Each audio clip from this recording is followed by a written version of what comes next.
Hello and welcome to today's presentation on Microsoft Excel. Today we're going to be looking at some things dealing with conditional formatting within a table. My name is Eric Booker, and if you allow me to begin.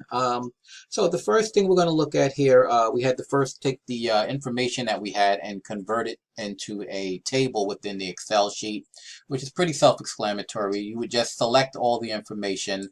I would select A1, scroll down to E105 here, okay, and then I was going to go to insert and I clicked table and it made all that information a table.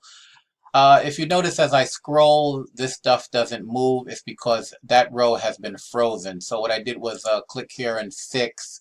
Okay, I went to the view tab and I went to freeze panes.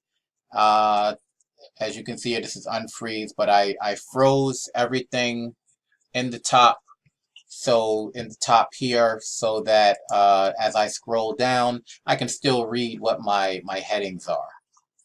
Okay, so then the next step was to sort the table well,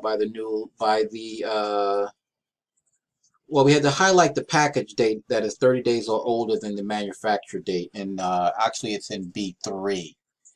So what we wanted to do was do a conditional formatting for that.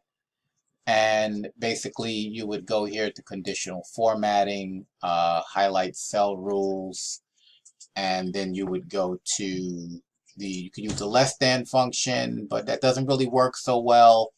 So what you really wanted to do was to manage rules, and you wanted to create a formula in new rules. So you would go to use a formula, and we put in a formula here that basically said, we're going to subtract 30 days from this date, and anything 30 days less than that date, we're going to highlight and format it in pink, which is what you can see here. So the next thing I had to do was to create in column E, create an if function. Okay, I know I'm skipping over one step because I just want to get to some of the more important stuff, but to create that if function in column E, and if you look here, you'll see this formula here, and you can see here it says package date. That's because they wanted what was called structured referencing. So what structured referencing will do is it'll instead of having to put in, say,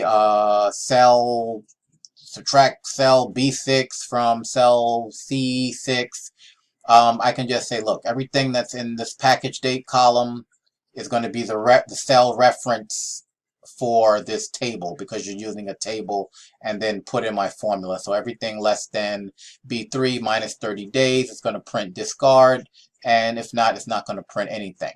Okay, so I put that there, and as you can see, everything less than 30 days from 7/1, it printed discard, and everything that it didn't, it did not. As you can see here, I pulled up what's called in the page setup screen, I pulled up the print title screen, and here in sheet, see the print area is the inventory report. It's all selected. And what I basically wanted to do was make it so that when it does print, it's going to print all of these column headings at the top. Okay, I'm just going to go to print preview now, and I'm going to show you what is meant by that. And as you can see, as I scroll through the different sheets, it still prints. Okay, that's my time, and thank you very much.